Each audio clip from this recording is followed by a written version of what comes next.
Bismillahirrahmanirrahim. Assalamualaikum warahmatullahi wabarakatuh. Waalaikumsalam warahmatullahi wabarakatuh. Selamat pagi anak-anak.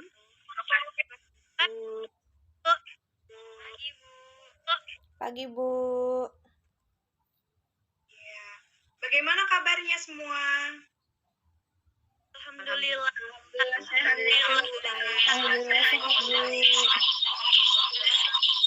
Gimana kalau Ibu tanya, apa kabarnya? Kalian jawab, Alhamdulillah, luar biasa, Allahu Akbar. Oke? Kalian jawab seperti itu ya? Baik, Bu. Baik, Bu. Ibu ulang ya. Bagaimana kabarnya semua? Alhamdulillah. Alhamdulillah luar biasa. Allahu Akbar.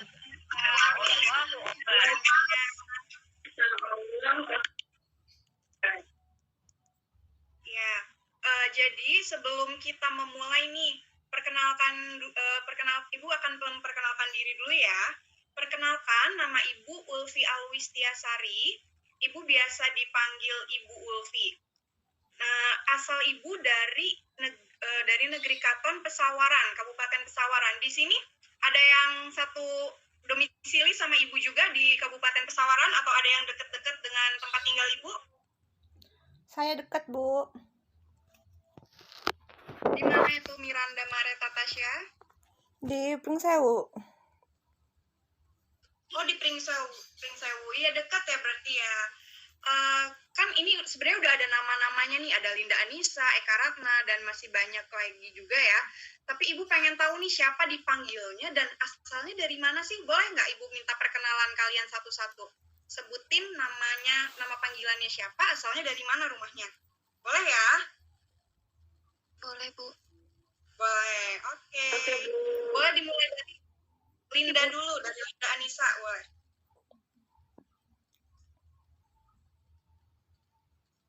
Silakan Linda Anissa. Baik, selamat siang teman-teman. Linda Anissa. Saya biasa dipanggil Linda. Saya dari Lampung Selatan. Oh, dari Lampung Selatan. Oke. Selanjutnya Eka Ratna. Baik, Linda. Perkenalkan, nama saya Eka Ratna Tiningsi, bisa dipanggil Eka. Saya asal dari Tulang Bawang. Dari Tulang Bawang. Selanjutnya Salsabila Alisa. Silakan perkenalan. Halo teman-teman, nama saya Salsabila Alisa, boleh dipanggil Salsa atau Bila. Saya berasal dari Lampung Utara. Lampung Utaranya di mana Salsa? Di Kota Bumi, Bu. Kota Bumi. Oke. Selanjutnya Juwita Permatasari. Halo, Assalamualaikum warahmatullahi wabarakatuh. Waalaikumsalam warahmatullahi wabarakatuh. Waalaikumsalam warahmatullahi wabarakatuh. Perkenalkan, nama saya Juwita Permatasari, biasa dipanggil Juwita. Ya, di Lampung Utara, Cipang Propau. Oh, sama kayak Salsabila ya di Lampung Utara juga ya? Ya, Bu. Iya. Selanjutnya Anggraini Rosdiana, silakan perkenalan diri dulu, Nak. Terima kasih, Bu. Perkenalkan, nama saya Anggraini Rosdiana. Bisa dipanggil Via, bisa dipanggil Anggraini. Di sini saya dari Linggau, Palembang. Oh, jauh juga ya dari Palembang.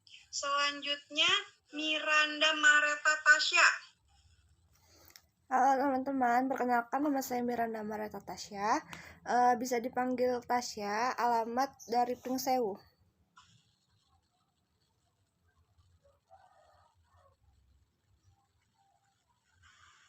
Iya, selanjutnya Latifah Puji Astuti. Silakan Latifah Puji Astuti.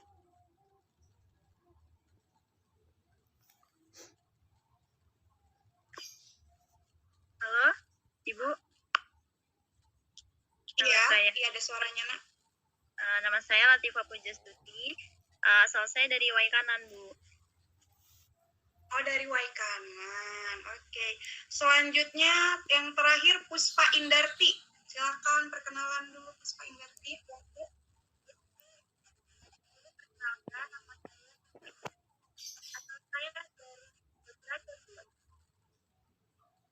Oh iya, jauh juga ya. Ada yang di Palembang, ada yang deket sini ya.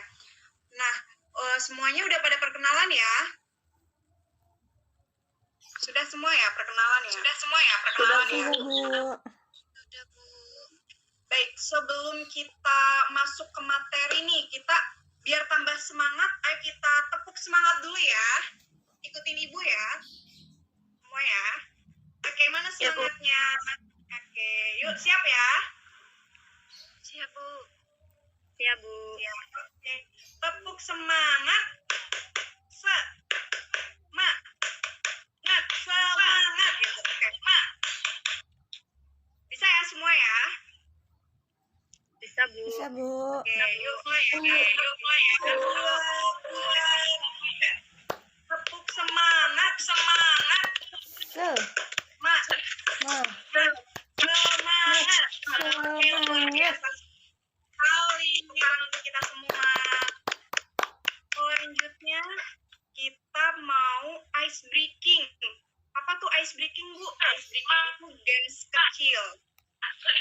Games singkat gitu ya, untuk melatih kefokusan kita dan melatih kebersamaan kelompok ini. Oke ya, ini nama gamesnya adalah games Ibu Berkata. Jadi kalau Ibu memberikan instruksi, misalnya gini, Ibu berkata pegang hidung, teman-teman langsung pegang hidung ya. Kalau misalnya Ibu nggak ada kata Ibu berkata, berarti kalian nggak usah ngelakuin. Misalnya nih, contoh ya, Ibu berkata pegang telinga, pegang dagu. Nah itu nggak usah karena Ibu nggak ada kata-kata Ibu berkatanya.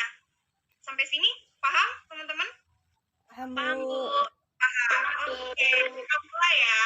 Teman-teman sambil ngeliatin satu sama lain nih, siapa yang nggak fokus ya? Kalau yang nggak fokus suruh minum air putih dulu ya. Oke, kita mulai semuanya. Ibu berkata pegang kepala. Ibu berkata pegang hidung. Ibu berkata pegang pundak. Pegang mata. Iya, hebat. Tepuk tangannya mana semua? Hore. Ya. Oke, udah cukup apa mau lagi? Sekali Cukup ya, lagi, seperti Bu. Sekali lagi dong, Bu. Oh, sekali lagi boleh. Mau sekali lagi boleh. Oke, kita siap lagi ya. Ibu berkata pegang telinga. Pegang pipi. Salsabila nih. Salsabila nih. Kata Ibu berkata. Minum air putih dulu ya Salsabila. Oke, boleh. Boleh kita santai aja ya. Oke. Kurang fokus nih rupanya Salsabila ya. Bagus Juwita tadi ya minta ulang ya karena ada yang nggak fokus nih teman-teman kita. Sudah fokus Salsabila? Sudah, Bu. Oke. Kita lanjut ke materi ya. Siap ya? Ya, Bu. Ya, Bu. Oke. Di sini kita akan melakukan komponen layanan dasar. Bidang layanannya itu pribadi sosial. Topik pembahasan hari ini kita yaitu stop bullying. Fungsi layanan kita ini adalah fungsi pemahaman untuk meningkatkan pemahaman teman-teman. Nah, di sini ada tujuannya, tujuan umumnya. Maaf ya nak ya, suara Ibu, soalnya Ibu di pinggir jalan jadi suaranya agak terganggu. Kalian bilang aja ya kalau misalnya suaranya kurang jelas atau Ibu terlalu cepat ya. Baik, Bu. Ya. Nah, tujuan umumnya ini, peserta didik mampu memahami tentang bullying, bahaya perilaku bullying, serta dapat memahami faktor penyebab dan kategori perilaku bullying. Tujuan khususnya, peserta didik dapat memahami pengertian bullying, peserta didik dapat memahami faktor penyebab bullying, peserta didik dapat memahami kategori-kategori perilaku bullying, Dan yang terakhir, peserta didik dapat memahami dampak negatif bullying. Sasaran layanannya kelas 11. Bener kan? Ini kelas 11 semua kan? Bener ya? Benar, Bu. Ya, Bu.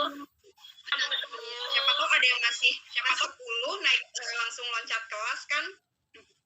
Ayo, selanjutnya materi layanannya ini ada pengertian bullying, ada faktor penyebab bullying, kategori bullying, dan dampak negatif dari perilaku bullying.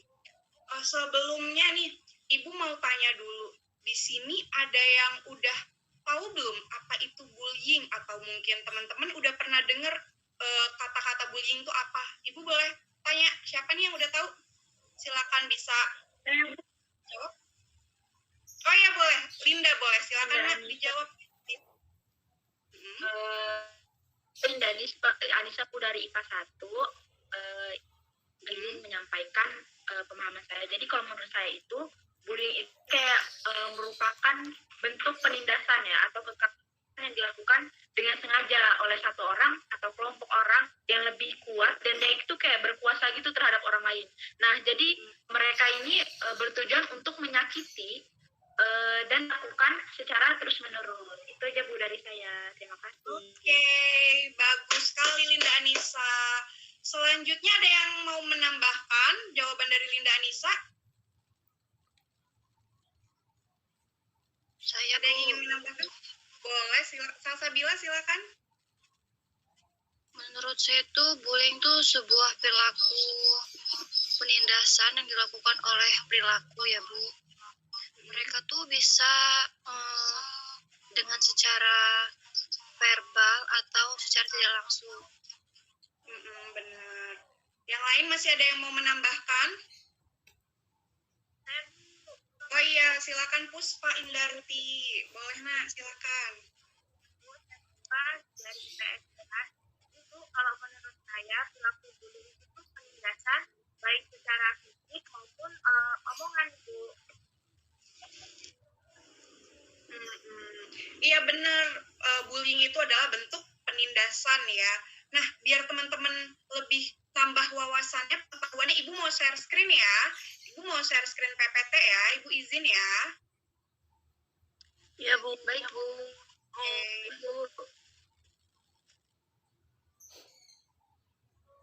Sebentar ya.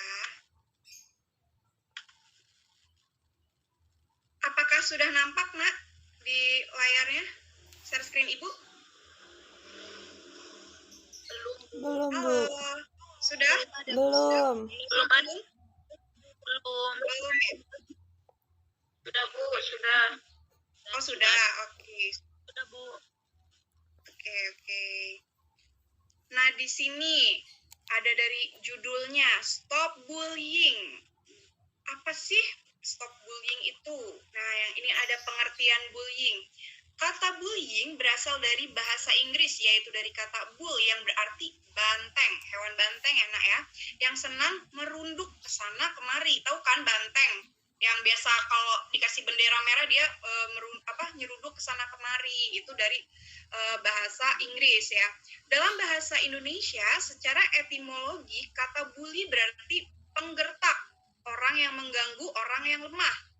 Bullying adalah bentuk-bentuk perilaku kekerasan di mana terjadi pemaksaan secara psikologis ataupun fisik terhadap seseorang atau sekelompok orang yang lebih lemah oleh seorang atau sekelompok orang. Selanjutnya ada faktor penyebab bullying. Itu kita ada faktor dari keluarga, dari sekolah, kelompok teman sebaya, lingkungan, atau bisa juga kita gara-gara nonton tayangan televisi dari media cetak atau dari sosial media. Lalu apa sih yang dari keluarga? Yuk kita lihat. Faktor penyebab bullying keluarga itu, pelaku bullying seringkali berasal dari keluarga yang bermasalah. Bermasalah apa tuh Bu? Yang pertama, orang tua itu sering menghukum anaknya secara berlebihan, atau situasi rumah yang penuh stres, agresi, dan permusuhan. Jadi kayak mungkin keluarganya kurang harmonis, atau kalau misalnya anaknya melakukan kesalahan, orang tuanya itu menghukumnya secara berlebihan gitu ya. Selanjutnya ada faktor dari sekolah. Wah, biasanya ini yang paling banyak ya dari sekolahan itu. Pihak sekolah sering mengabaikan keberadaan bullying ini. Akibatnya, anak-anak sebagai pelaku bullying akan mendapatkan penguatan terhadap perilaku mereka untuk melakukan intimidasi terhadap anak lain. Biasanya kalau di sekolah itu karena geng, pasti teman-teman sering kan nemuin geng-geng atau kelompok-kelompok tertentu. Ini biasanya jadi faktor penyebab bullying, karena biasanya geng-geng tersebut itu menindas anak-anak yang dianggapnya lemah atau tidak dominan. Selanjutnya ada faktor kelompok teman sebaya. Anak-anak ketika berinteraksi dalam sekolah dan dengan teman di sekitar rumah, kadangkala terdorong untuk melakukan bullying. Beberapa anak melakukan bullying dalam usaha untuk membuktikan bahwa mereka bisa masuk dalam kelompok tertentu. Biasanya kalau di teman sebaya itu ininya dia dalam permasalahannya biasanya sosial, masalah sosial atau ekonomi gitu. Jadi ada geng-geng yang kasta atas, biasanya menindas yang kasta bawah gitu. Kayak nih, kita nih gengnya anak orang kaya nih, biasanya dia menindas yang di bawahnya gitu. Selanjutnya ada faktor lingkungan sosial. Salah satu faktor lingkungan sosial yang menyebabkan tindakan bullying adalah kemiskinan. Ya sama kayak tadi, lingkungan sosial kan mencakup juga teman sebaya. Mereka yang hidup dalam kemiskinan akan berbuat apa saja demi memenuhi kebutuhan hidupnya.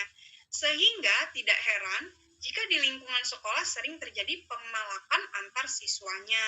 Jadi karena faktor lingkungan sosial, melihat orang dewasa malakin, jadi ikutan malakin di sekolah, jadi preman sekolahan ya. Lanjut, faktor televisi dan media. Ini juga banyak banget nih. Televisi dan media cetak membentuk pola perilaku bullying dari segi tayangan yang mereka tampilkan. Survei yang dilakukan Kompas Sarifah 2006 memperlihatkan bahwa 56,9% anak meniru adegan-adegan film yang ditontonnya. Umumnya mereka meniru geraknya 64%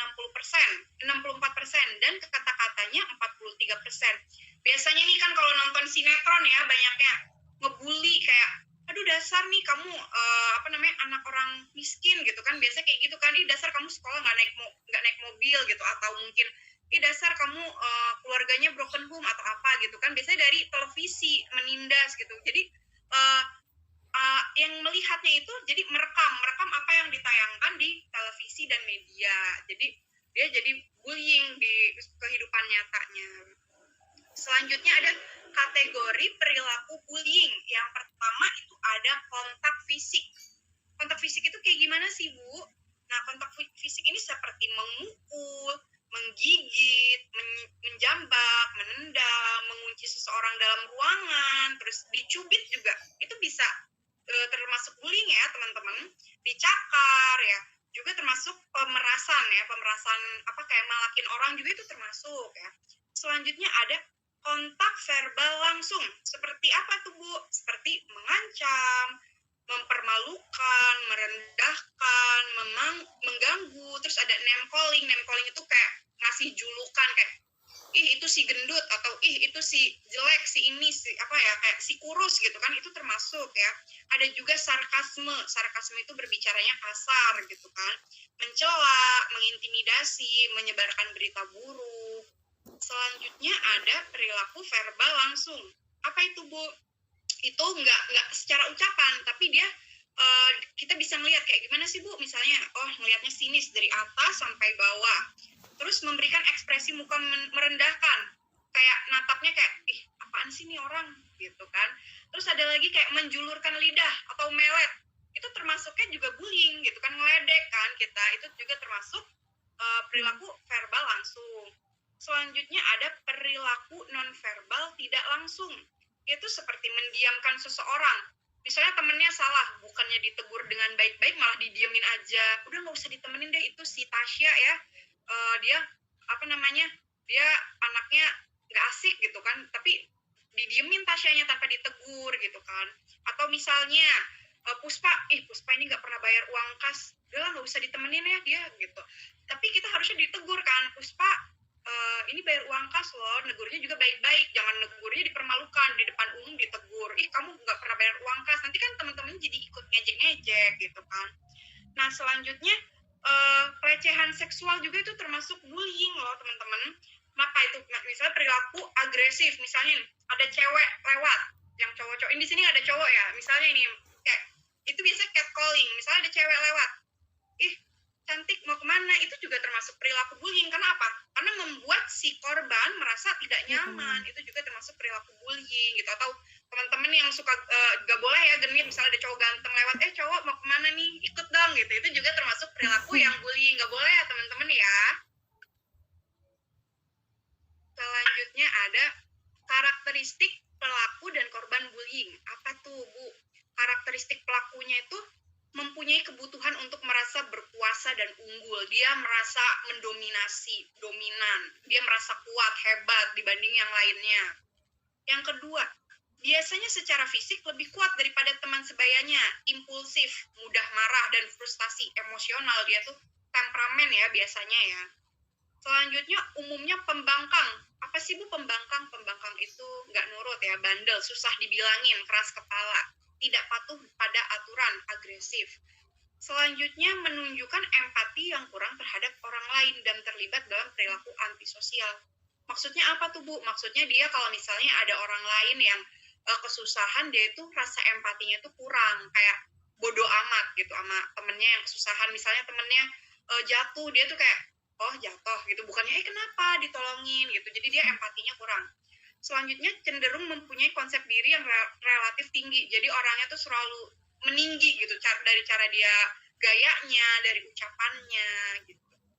Selanjutnya karakteristik korban bullying, yaitu secara fisik dia lebih lemah daripada teman sebayanya, kondisi fisiknya tidak baik. Biasanya ya yang sering Ibu temukan di sekolah-sekolah itu misalnya yang jadi korban bullying itu yang lemah, yang pendiam, yang nggak berani mengungkapkan pendapatnya gitu. Dia juga anaknya minder, nggak percaya diri gitu. Terus menampakkan takut disakiti atau takut menyakiti diri sendiri gitu. Jadi ya gitu kayak tadi Ibu bilang, pendiam. Jadi ngerasa kayak udahlah saya nih kayaknya susah deh dapet temennya, saya kan orangnya pemalu gitu. Biasanya itu yang kayak gitu sering dibully gitu. Umumnya berhati-hati, pemalu, sensitif, pendiam, dan pasif. Ya, yang seperti Ibu jelaskan sebelumnya ya. Selanjutnya gelisah, merasa tidak aman dan tidak gembira.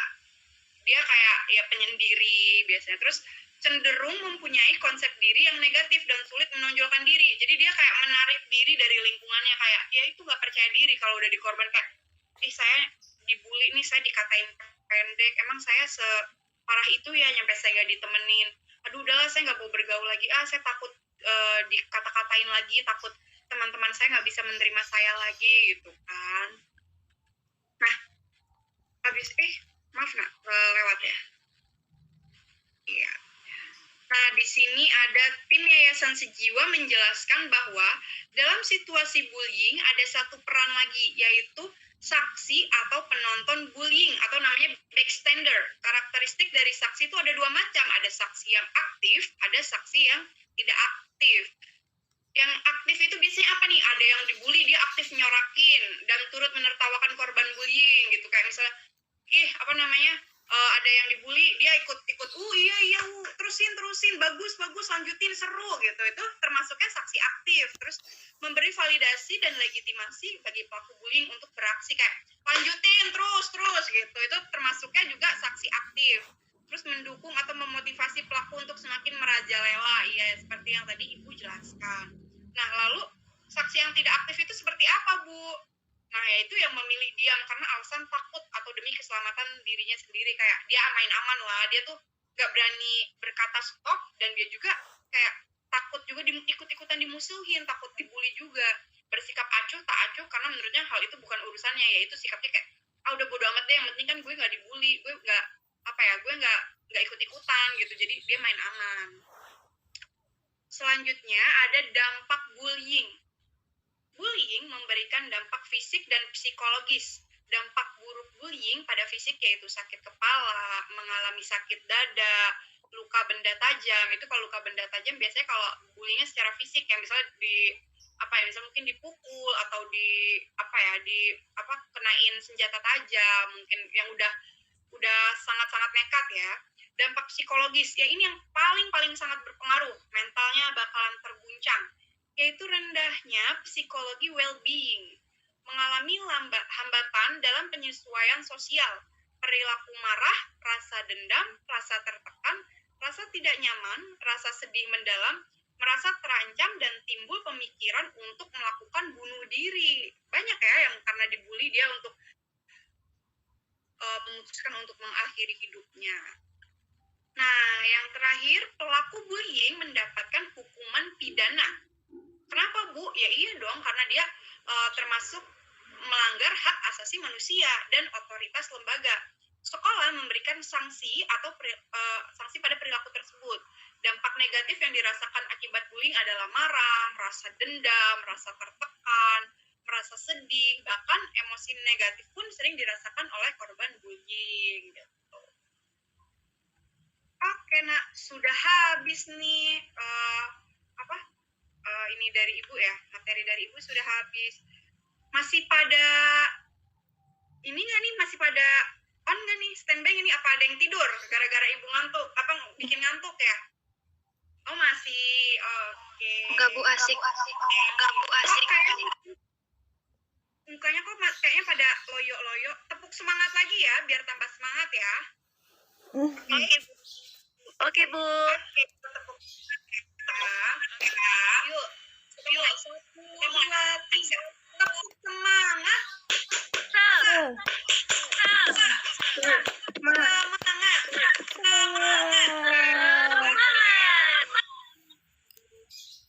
Luar biasa sekali loh teman-teman kelas 11 ini ya, semangatnya luar biasa ya, meskipun udah mulai siang, mendung-mendung, ngantuk ya mungkin cuacanya.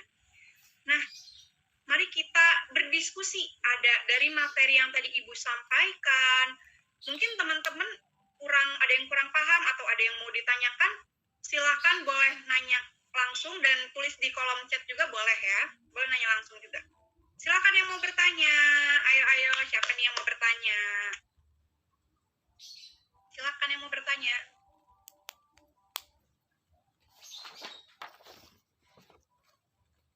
Ibu, Juwita mau bertanya dong. Boleh Juwita. Silakan Juwita, mau bertanya apa nih Juwita?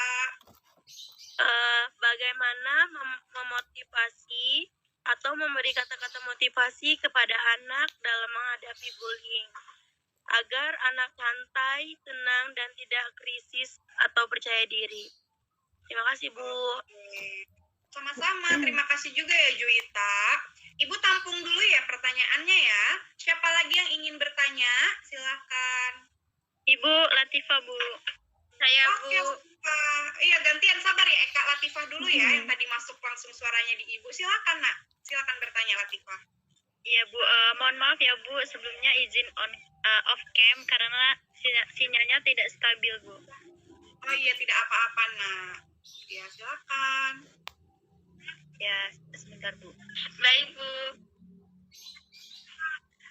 Jadi kan berdasarkan pengalaman saya nih ya Bu ya, saya tuh pernah melihat ada beberapa siswa atau geng gitu ya Bu yang melakukan tindakan bullying Bu kepada salah satu siswa lainnya.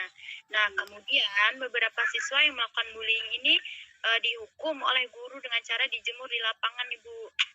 Lalu kemudian keesokan harinya tuh pelaku bullying ini tuh membuli lagi Bu seperti tidak jerah gitu. Dan mirisnya pelaku juga ini merasa bahwa dirinya tuh keren, merasa hebat gitu atas tindakannya Bu. Nah jadi kan dapat disimpulkan bahwa memberi hukuman kepada pelaku bullying itu menurut saya Bu bukanlah hal yang efektif untuk mengatasi perilaku bullying. Jadi pertanyaannya adalah bagaimana sih Bu peran guru bimbingan konseling dalam mengatasi perilaku bullying secara efektif? Terima kasih Bu. Oke, terima kasih juga Latifah. Bagaimana ya peran seorang guru BK, peran ibu ya. Selanjutnya siapa tadi? Eka ya? Eka ya mau bertanya ya Nak ya? Ya. Oke, silakan Eka. Nah sekarang ini tuh maraknya media sosial kan Bu mengenai perilaku bullying. Sekarang itu banyak orang-orang membuli di media sosial atau biasanya itu disebut cyberbullying ya Bu ya. Nah, jadi gimana nih Bu cara saya untuk mengatasi maupun mencegah tindakan perilaku cyberbullying itu Bu? Sudah ya pertanyaannya ya? bagus nih tentang cyberbullying. Boleh, siapa? Ada yang ingin bertanya lagi? Silakan. Saya, Bu. Siapa yang mau bertanya lagi? Saya.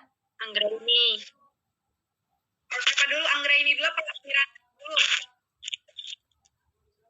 Siapa Saya nih? dulu, Jangan saya dulu. rebutan. Ya silakan Anggraini dulu ya. Oh ya. Anggraini dulu ya, silakan.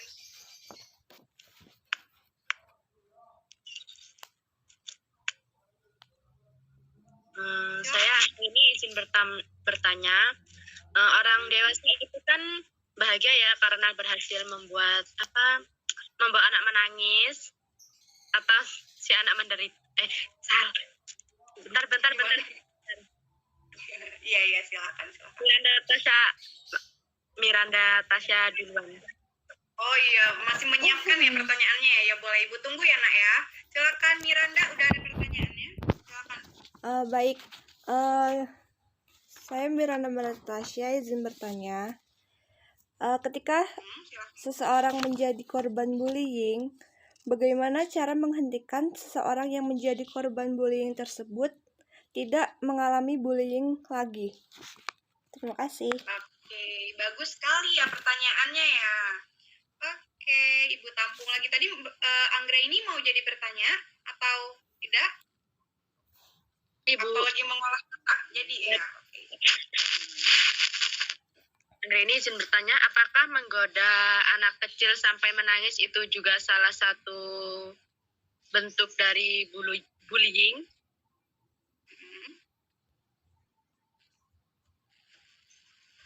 Orang dewasa kan itu kan bahagia kan Bu ya kalau kayak senang gitu loh, kayak mengganggu anak kecil itu tuh apa bagian dari bullying apa bukan Bu? Makasih. Oh iya. Iya, terima kasih juga Anggra ini. Pertanyaannya bagus ya, sepele tapi tidak bisa disepelekan ya. Nah, di sini sebelum Ibu menjawab, ada ya teman-teman yang ingin lebih dulu menjawab untuk pertanyaan dari teman-temannya. Siapa yang ingin menjawab? Linda, Bu. Oh iya, baik Linda. Silakan Linda. Linda izin sepertinya kayak menanggapi atau menjawab juga Bu ya pertanyaan dari Miranda Mareta Tasya. Jadi kayak mana sih cara kita menghentikan seseorang yang menjadi korban bully tersebut biar tidak mengalami bully lagi. Kayak kalau misalnya saya lebih ke kalau kita melihat gitu ya, kita melihat ada yang dibully gitu di depan mata kita gitu kan Bu ya.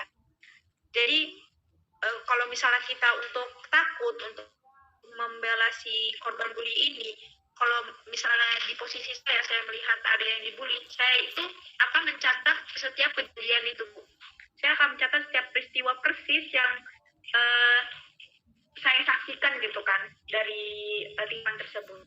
Terus itu saya itu akan mengumpulkan barang buktinya gitu Bu, barang bukti bahwa misalnya saya foto diam-diam yang lagi melakukan tindak gitu kan. Terus saya juga akan berikan perhatian pelaku bullying atau korbannya. Jadi ketika bullying jadi saya tuh tidak perlu bereaksi dengan heroik gitu untuk menyelamatkan korban. Jadi di situasi tersebut kan yang ada malah nanti ego pelakunya terluka hingga ia membalas dendam gitu kan dengan cara yang tidak terduga. Misalnya saat saya ke dapur nanti ada yang melihat rekan kerjaannya ada yang dibully oleh atasannya gitu nanti atau teman sekelas gitu kan ada misalnya yang pendiam itu sering lebih dibully gitu kan. Selanjutnya saya mencari bantuan gitu kepada guru mata pelajaran gitu Bu kalau misalnya dibully. Jadi saya diam-diam melaporkan gitu ke guru mata pelajaran untuk menyelamatkan si korban bully tersebut kalau emang tindakannya itu sudah parah gitu Bu. Itu saja Bu dari saya, terima kasih. Baik, terima kasih. Luar biasa sekali ya teman-teman jawabannya Linda. Jadi Linda ini lebih ke memberikan bukti-bukti, mengumpulkan dulu baru bukti-buktinya dikasih ke pihak yang berwajib untuk melakukan tindak lanjut atas kasus bullying tersebut. Iya, luar biasa sekali. Mungkin ada teman-teman yang mau menyanggah jawaban dari Linda Anissa? Tidak ya, sepertinya ya. Mungkin sudah cukup, jawaban Linda sudah jelas ya. Baik, selanjutnya ada yang ingin menambahkan dan menjawab untuk pertanyaan dari teman-teman tadi. Silakan yang mau menjawab. Saya Bu, Salsabila Alisa. Oh iya, boleh silakan Nak. Anissa dari 11 IPA 4. Saya ingin sedikit menjawab pertanyaan dari Juwita Permatasari. Bagaimana sih cara memberikan motivasi kepada orang yang sedang mengalami bullying, dan bagaimana cara agar dia tuh percaya diri? Caranya tuh kita tuh bisa mengabaikan semua cacian dari orang-orang yang dari perilaku bullying tersebut. Jangan tanggapi hasutan negatif dari perilaku bullying, dan nggak perlu kita tuh menanggapi atau mengomentari dari perilaku bullying itu. Karena kalau kita membalasnya itu akan mempersulit keadaan masalahnya. Nah, abaikan. Bukan karena kita tuh lemah, karena itu justru membuktikan bahwa kita sebagai korban bully ini lebih dewasa mengatasi masalahnya. Nah, lalu kita tuh bisa bicarakan. Jangan hanya bungkam aja korban ini. Nanti pembuli ini akan menjadi-jadi, makin parah membuli si korban pembuli ini. Nah, berbicaralah kepada orang tua, keluarga, guru, atau orang-orang terdekat kita. Nah, karena dengan cara kita ini bercerita merupakan langkah awal, karena bisa membantu dan mencari solusi agar terhindar dari bullying. Nah,